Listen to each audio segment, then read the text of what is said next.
टूटे हुए मिट्टी के झोंपड़े में एक बूढ़ा आदमी रहता था। नाम था हाजी करीम। कभी यही आदमी अपने गांव का सबसे मेहनती कुम्हार था और दिन रात मिट्टी को आकार देता।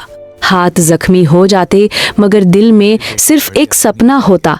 उसके 3 बेटे थे, अली, फहद और सलीम।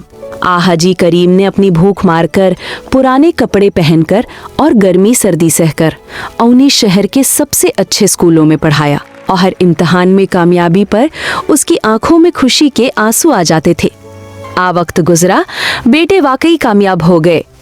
एक डॉक्टर बना, एक बिजनेसमैन और एक बड़ा अफसर। गांव में जश्न था। लोग कहते, देखो हाजी करीम की मेहनत रंग ले आई। लेकिन कामयाबी के साथ साथ कुछ और भी बदल गया। बेटों की जिंदगियां बदल गई, औरों की सोच बढ़कर उनके दिल बदल गए। शहर की अमीर नफीस बीवियों ने आकर उनकी दुनिया बदल दी। वह कहने लगी, ये बूढ़ा मिट्टी में लिपटा आदमी हमारे स्टेटस के मुताबिक नहीं। पहले तो बेटे खामोश रहे, फिर धीरे धीरे वह भी मान गए। एक दिन उन्होंने अपने ही बाप को गांव के किनारे एक टूटे हुए झोंपड़े में छोड़ दिया।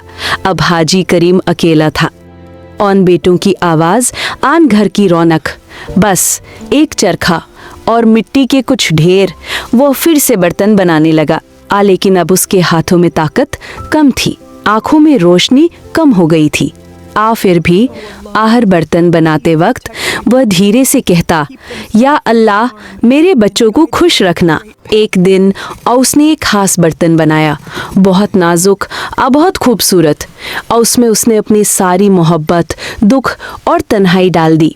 जब वह बर्तन बाजार पहुंचा तो सब हैरान रह गए। लोग कहने लगे, आसा शाहकार हमने कभी नहीं देखा। खबर पूरे शहर में फैल गई, यहाँ तक कि बादशाह तक भी पहुँच गई।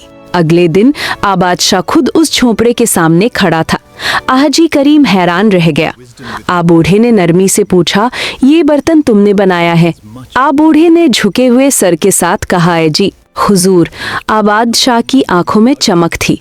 वह बोला, तुम सिर्फ कुम्हार नहीं, एक कलाकार हो।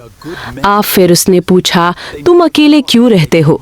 तुम्हारा परिवार कहाँ है? यह सवाल सुनकर हाजी करीम की आंखों में आंसू आ गए।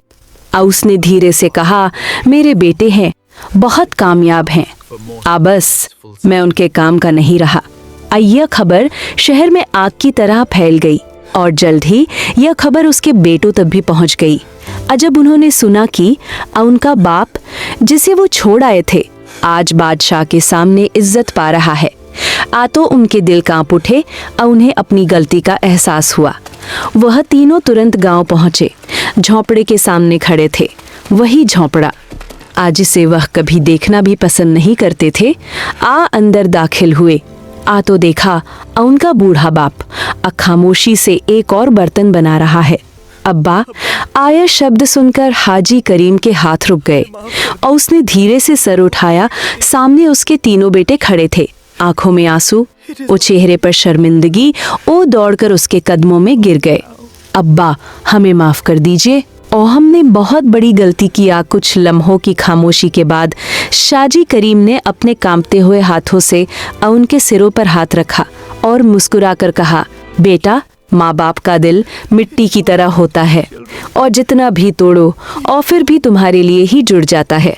उस दिन वह तीनों बेटे अपने बाप को साथ ले गए। लेकिन इस बार सिर्फ एक बाप नहीं, एक इज्जत, एक सबक और एक सच्चाई भी साथ ले गए। वालिदैन की कदर उस वक्त नहीं करनी चाहिए जब दुनिया उन्हें पहचान ले, बल्कि उस वक्त करनी चाहिए जब वो खामोशी से हमारे लिए सब कुछ कुर्बान कर रहे होते हैं।